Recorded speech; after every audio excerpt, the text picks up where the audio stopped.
अस्सलामुअलैकुम। आज के वीडियो में हम बात करेंगे फोटोशॉप की रिवील ऑल फीचर के बारे में, जो इमेज एडिटिंग के प्रोसेस में एक छोटा सा लेकिन काफ़ी हैंडी टूल है। कभी कभी जब आप किसी इमेज को ट्रांसफॉर्म करते हैं या उस पर मास्क अप्लाई करते हैं, तो इमेज का कुछ हिस्सा कैनवस के बाहर चला जाता है, जो दिखाई ना ही देता, लेकिन वो लेयर पर मौजूद होता है। का यूज़ करके आप फोटोशॉप को ये कह सकते हैं कि जो भी हिडन कंटेंट है, उसके मुताबिक कैनवस का साइज एडजस्ट कर दो। इसका यूज़ करना बहुत सिंपल है।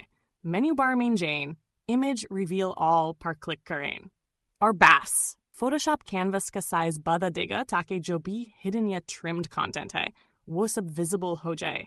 ये फीचर उन सिचुएशंस में काम आता है जब आपको पूरी इमेज चाहिए होती है बिना मैन्युअली कैनवस साइज बढ़ाए। तो दोस्तों, अगर आपने इमेज का कुछ पार्ट एक्सीडेंटली छुपा दिया हो, तो रिवील ऑल आपकी एडिटिंग को इजी और एफिशिएंट बना देता है।